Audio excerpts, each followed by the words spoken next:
Super Mario Logan, I want to apologize. For over 5 years, you hold the title as the best YouTuber I've ever seen. Well, guess what? I'm sorry to say this, but that title has now been taken. For I now have a new favorite YouTuber. And his name is Somecallmejohnny.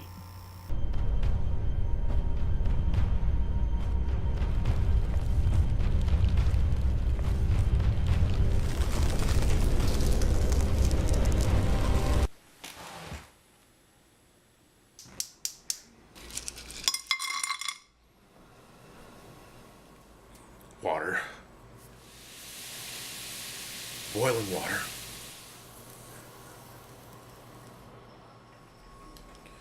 Evaporation. Somecallmejohnny is a video game reviewer who reviews games from mainly the past and sometimes current games, both good and bad. While the idea of video game reviewing is nothing to write home about, Somecallmejohnny has a charm that no matter how many videos he makes, he never gets repetitive and boring. So that's why I decided to make my personal top 10 favorite Somecallmejohnny videos.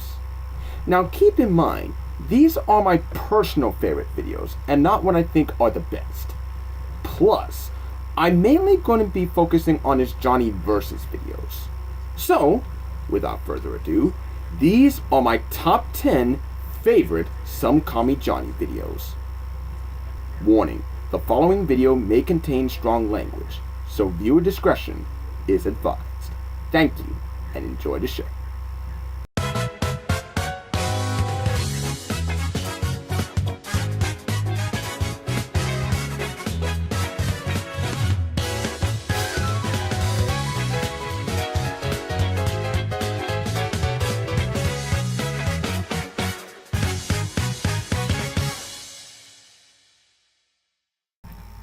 Don't worry people, there's no jump scares with this video. Want proof? Here you go. I solemnly swear that there will be no jump scares in this video. Trust me. While I'm not a big fan of horror games, nor anything horror in general, Johnny's review of Five Nights at Freddy's, especially this one, is actually fun to watch. I was actually thinking of putting his FNAF trilogy review. FNAF. Yes, very nice. But I felt that this was a more strong review in my opinion. Which is quite ironic because it's only one game and not 3. While he doesn't go into great depth about the plot of FNAF. Okay, gentlemen! He does go into great depth in terms of the gameplay because, after all, gameplay is the most important thing in a video game, right? But he's not the only one doing this review. His brother Elliot also reviews the game with him. Actually, he helped do all the other FNAF videos too. Elliot certainly was. Managed to complete all 5 nights partially blind over at SGB. Yeah, and I nearly had a heart attack. But you didn't. While I may be more interested in playing Five Nights at Freddy's 3, because to me it's not as scary as the other ones, his review of the 4th one is actually well done and fun to watch. Now you may be wondering, what do I think about his review of Five Nights at Freddy's sister's location? It was good, but not as good as FNAF 4. FNAF. Next number, please!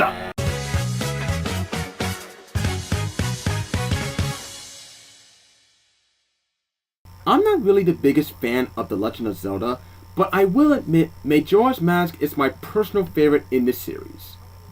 That and Breath of the Wild. By the way, I can't wait for that review. But don't worry, I'm a patient man. This video is interesting because not only is it a review, but it's a revisiting to an old video game to see whether or not it aged well because he actually played it when he was young, but he stopped an hour and a half into it.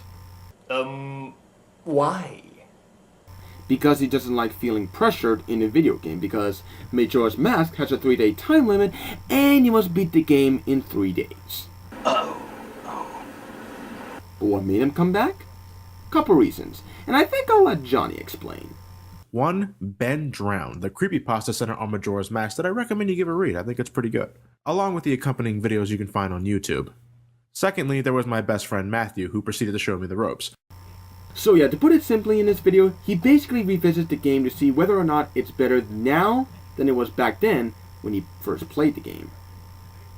But without giving too much away, he does say it's better than Ocarina of Time. And to be honest, I have to agree because I think Majora's Mask is a much better game in my opinion.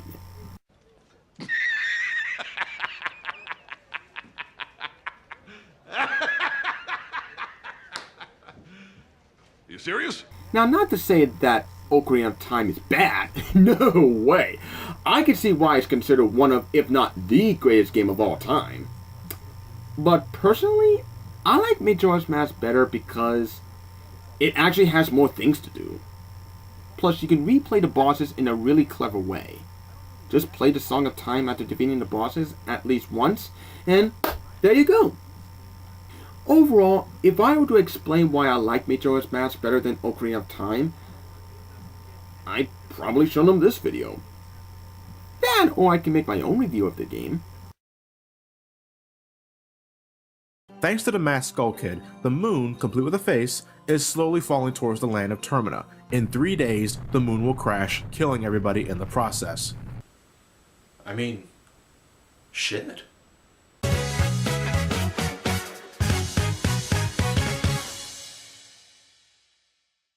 Yes, Super Mario Bros. 2. The true sequel, to be more specific. This was back when Johnny had the rating gimmick until eventually he got rid of it, and man does he bash this game. Mainly because of how difficult it is. The wind, the obstacles, the level design, oh, the level design, it all screams hell! Okay. I think you guys have a clear understanding of what I think about this game, so let's just dive right in. I, for one, never played the NES version, but I have played the Super NES version from Super Mario All-Stars, but I barely remember my initial thoughts on the game. Now, as for Johnny's review of the game... Brother. Wait, is he coming towards me? Oh shit. Okay, what the fuck? Did the level just give up? Where the fuck am I supposed to go?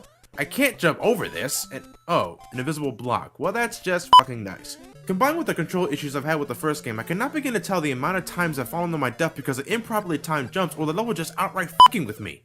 Now what the hell happened there? I was holding forward! What the f? Why does that keep happening? Oh, thank God, a warp zone. Now I can... Wait. What? It sends me back? Yeah, Johnny doesn't like the game.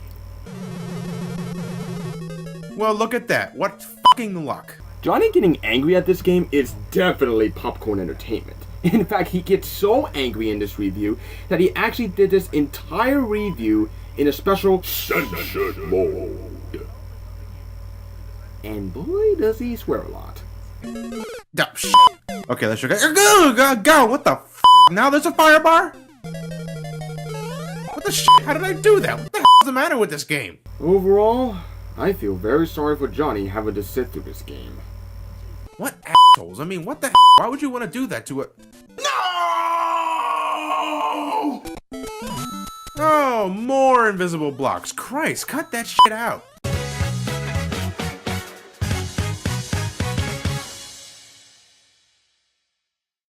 This video is not only one of my favorites, but also a warning to when I do play this game, because some of these levels that I see in this video are just downright crazy. Even Johnny's levels.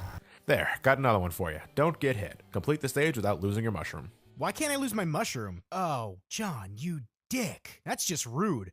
And if you're wondering who the other voice belongs to, that's Gilly the Kid. I never watched any of his videos, so I can't really give my thoughts on him, but he actually does a pretty good job at reviewing the game alongside Johnny. By the way, what's that game on the N64? Well, anyways, they both pretty much give their thoughts on the game, discussing about what they like and what issues they have with the game. Let me start off by saying this. I love Mario Maker, and after the Shovel Knight video, some people didn't really understand where I was coming from. I'm not a hater. I'm just the type of person that no matter how much I enjoy something, I will not be blinded to something I think is a flaw. That's how progression works. If you assume something is perfect from the start, there's no room for improvement, and I for one want games to improve. Let's start with the lack of checkpoints. Every stage, no matter how big or small, must be completed in one life. Now, you get infinite lives, that's not the problem. but even someone like me who enjoys finishing those extremely frustrating stages gets sick of starting from the very beginning every time I make the slightest mistake. By the way, is Shovel Knight any good? Overall, thanks for the warning, guys. Because now when I get the game for the 3DS, because I don't have a Wii U, I can be very careful of those levels. Then again, people are camping out overnight at Toys R Us and committing murder to obtain pieces of plastic that Nintendo sells for $13 a pop. Hey, that person fell on my knife. What? Nothing. What murder?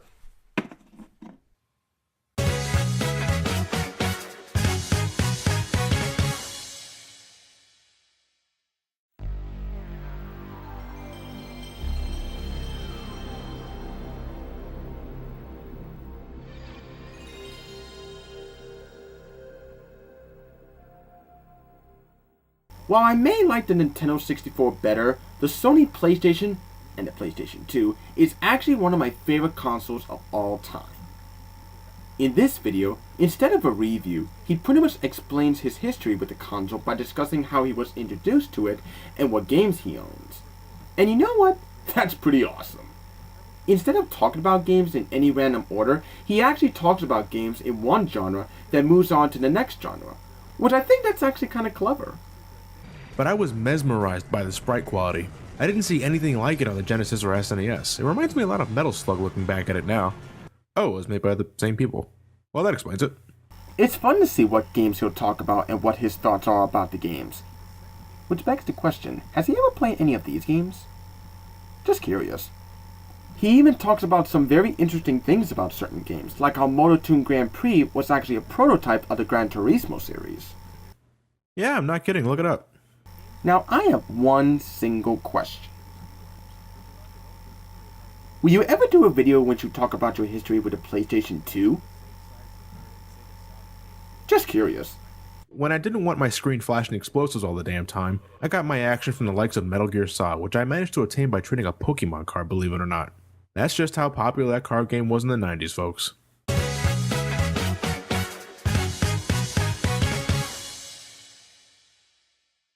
Okay, yeah, it's a tie, but honestly, I just couldn't decide which one is my favorite, actually. They're both great. His review of Star Fox Command was not only funny, but actually well put together, because he not only talked about the gameplay and its problems, but also on how messed up the story is. I mean, seriously, listen to some of this stuff. Command is set after Star Fox Assault. It's a dark time for the Star Fox crew as the team has inexplicably disbanded. Slippy went off to become his own man and find love in his life. Falco was bored and left to look for the same kind of thrill he experienced while in Star Fox, so he left Star Fox, and Crystal and Fox split up because of this corny-ass soap opera drama shit. That's the best way to describe Star Fox Command's story. It's a fucking soap opera, and it doesn't know the meaning of the word ridiculous. I'm a big Star Fox fan myself, and hearing some of this makes me question what was going on during the making of this game. What is this game? It's lost, that's what it is. There's no clear-cut definitive plot. Instead, we have multiple unfocused storylines that sacrifice coherency for the sake of I don't fucking know what. Ugh. His review of Star Fox 64 is also great, mainly because of one simple thing. And if you feel the need to further challenge yourself, you can earn those gold medals for achieving a higher than average kill count. And trust me, that requires a lot of killing. Major respect to anyone who can get every gold medal in this game.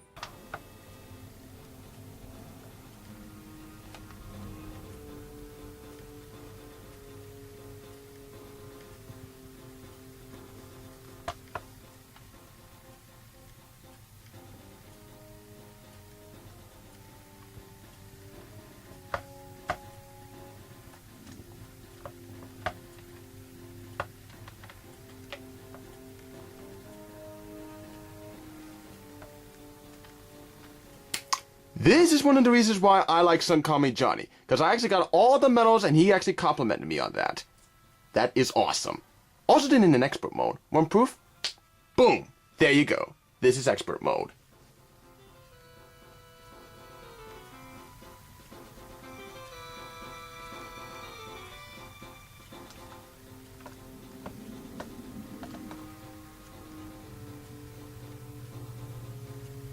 Overall, thanks for the compliment, Johnny. But for some immature fun, you can also use this as a voice sample. Now we got something I like to call Star Fox Belch on command.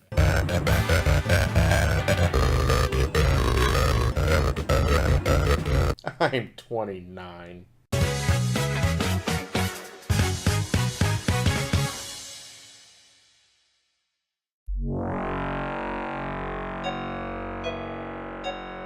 Dear Johnny, please accept this donation as a token of my appreciation.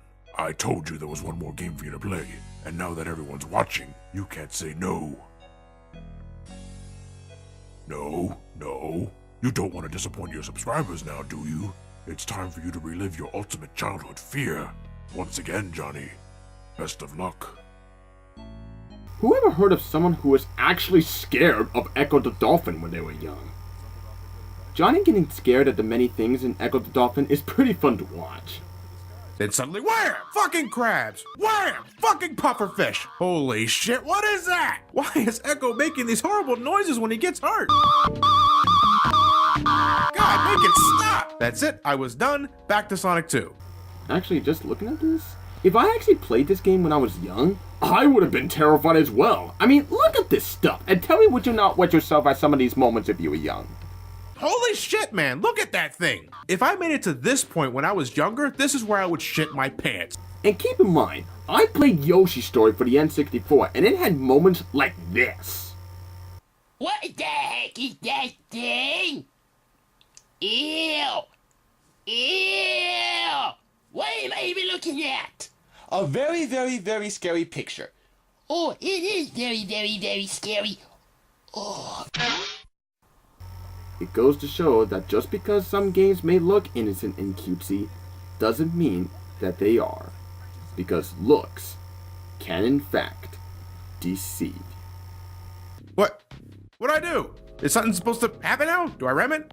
Do I ram it? I'm gonna ram it. Yeah, no! I died? No more! Echo died saving his family. A true dolphin hero. Get this shit out of my Genesis.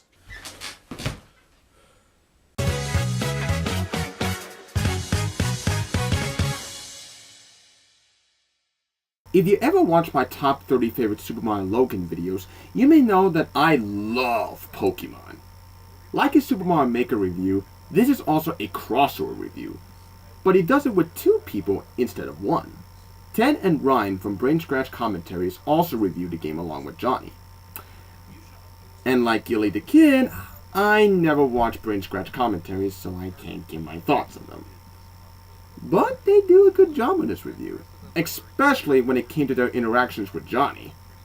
Like the first game, you're free to give this character a name, but officially this boy is known as Ethan. That's stupid. That's stupid. His name should be Gold. What the hell's wrong with Ethan? He's called Gold in the manga. I mean, hell, Blue was called Green in the manga, so his name should really be Green, not Blue. Nerds, the both of you! Alright, we have all 8 badges. Time for... Legendary hunting! Pardon? Yeah, Johnny, it's time to get some legendary Pokemon, the best ones in the game. I don't care about those. But you have to. Come on, it won't take that much time at all. Alright, fine. And now I'm gonna make them faint. What? What is your damage, John? Feel that earthquake, baby.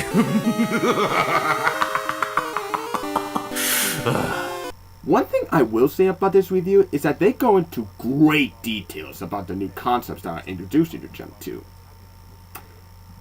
And you can tell they definitely did the research on this. It's also where you can encounter the Red Gyarados, and thus introducing yet another new concept into the mainstream Pokemon series, Shiny Pokemon. Shiny Pokemon are incredibly rare recolors of Pokemon. If you ever happen to run into one, catch it. The alternate color doesn't really do anything, but it looks cool, and it's one of the ultimate bragging rights for a Pokemon enthusiast. They changed how it works in Gen 3, but for Gen 2, the wild Pokemon's IVs, or individual values, have to match up to an incredibly specific set in order for it to be a shiny. You can increase your odds with some overly complex and tedious breeding chains, but the chances of finding a shiny Pokemon normally in the wild are 1 in 8,192. Hey look, there's one right there! Well, I have like 9 in my entire career, so they can't be that hard to find. I mean, how many do you have, Ted? 1. The Red Gyarados doesn't count. It was a shiny Donphan. Donphan? Hey, it can't be that bad. I have a shiny Voltorb on Pokemon Emerald. And you know what? I'm well pleased with it. Oh, I almost forgot. He also did a quick review of Pokemon Stadium 2 for the N64. That's That's nice. Well, the leader of the next gym in Ekritique City, Morty, is just as bad. His Gengar is the stuff of nightmares. No pun intended, I swear. He'll constantly use hypnosis to put your Pokemon to sleep, use Dream Eater to heal itself, it has a shit ton of special attack, and... How the fuck do you keep doing that? I love Kadabra. Hey, doesn't Morty's sprite look like Solid Snake?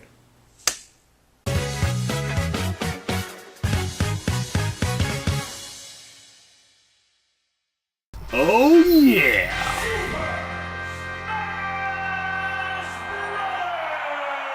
Oh yeah! Positively electrifying. One of, if not the greatest fighting game of all time. Like his PlayStation 1 video, he pretty much goes over his history with the series and also on how he was introduced to the franchise. And what a time too. I was heavily into the fighting genre with Street Fighter and Mortal Kombat, but now I can get Mario to pummel Donkey Kong for kidnapping Pauline. I can get Samus to take on Fox for the next bounty. I was over at my cousin's house one night to play some games and whatnot, and there it was, a Nintendo 64 with Super Smash Bros. Nestled securely into the cartridge slot. He also goes over his thoughts on each game, from the first game on the N64, to Melee, to Brawl, and finally the most recent ones on the Wii U and 3DS. I kind of wish the names were a bit better, but I'm okay with calling them Smash 4. And it's actually pretty cool to hear him talk about how he actually went to a few Melee tournaments and actually won a college loco. We wore our Princess Peach and Ganondorf badges probably that night. I love Super Smash Bros. And I love this video. And that's all I gotta say. Get it! Get it! Get the Smash Ball! Yeah, I got it! Now before we get to number 1, let's take a look at some honorable mentions, okay? And while the honorable mentions are playing, I want you to try to guess what my number 1 favorite video by Somecallmejohnny is. You have until the end of the honorable mentions segment.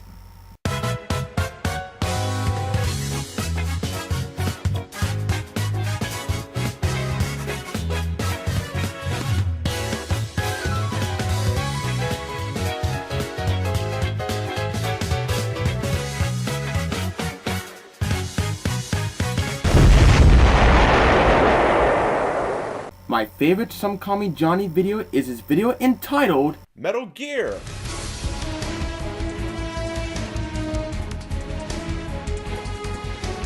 Metal Gear. It can't be. Which one, you may ask? The entire Metal Gear Marathon. From Metal Gear 1 on the MSX2, all the way down to Metal Gear Solid 5, The Phantom Pain for the PlayStation 4 and Xbox One. I'm a huge fan of the Metal Gear series, and this entire marathon is just fantastic. It's pretty much everything about Somecallmejohnny in one marathon. His humor. Oh wait, I forgot my gun. Better take the shortcut. His style of reviewing. Raiden's been training over 300 VR missions, not one of them being Super Mario 64. I wouldn't call it terrible. Clunky is a better description. And what the fuck is with the random sea mines? Who had time to place this shit here? His in-depth look at the game or series. The Metal Gear Solid series is something you play for both the story and game. To skip either would be missing the whole idea, and that couldn't be truer here. His opinions on games and series in general. So if you're just tuning in, I'll say it again. This game right here is for Metal Gear fans. If you don't care about story or anything like that, then you're looking about 5 hours of actual gameplay. Now that we're on the subject of that, so far I think this is the best in the series. And that I can watch the entire marathon as many times as I want and never get tired of it. Seriously, no matter how many times I watch it, I never get bored with it. It's that great. So during the mission, Campbell gives Snake a quick codec call to introduce him to his new wife and psychoanalyst for this operation. Oh god, he married Rose? What the hell happened with her and Raiden? I had to sit through those agonizing April 30th conversations just for them to cut the knot between games? Not happy about that? Get over it. Yes, sir. He even talked about certain Metal Gear games that I never even heard of. Like Metal Gear 2 Solid Snake for the MSX2, Metal Gear Acid 1 and 2, Metal Gear Ghost Babel, aka Metal Gear Solid on the Game Boy Color, Metal Gear Peace Walker on the PSP, and even Merry Gear Solid, the only Christmas-themed Metal Gear game that was made by a fan. I was only familiar with the Solid series, so yeah. But if I had to pick one of his Metal Gear reviews, I would probably pick his review of Metal Gear Solid 3 Snake Eater. Why? Because it's my favorite game in the entire franchise, and his review of it was funny and well put together. In fact, it was so great that even Codec himself commented on Johnny's video complimenting him on his review. What else can I say about this entire marathon? No, really, what can I say about this entire marathon? It has great humor, great replay value, great style of reviewing. It's just great. And that is why I consider this my all-time favorite video by Somecallmejohnny. That's right. I'm not really here. I'm a snake. And thus concludes my top 10 favorite Somecallmejohnny videos. Tune into the near future to when I actually do my top 20 least favorite Super Mario Logan videos list. Because that video is going to be a big one. But not as big as my favorites list, but it's big alright. Thank you all for watching, and good night. Here's to you, Johnny. Looking forward to your Breath of the Wild video. And thanks again for the group photo opportunity. Now give me a hug! Deck the halls with cardboard boxes, lolly-lolly, ho-ho-ho. 'Tis the season to love foxes, lolly-lolly, ho-ho-ho. Don we now our stealth apparel, lolly-lolly, ho-ho-ho. So Kojima's Yuletide carol, lolly-lolly, ho-ho-ho. La-la-la-la-la-la-la.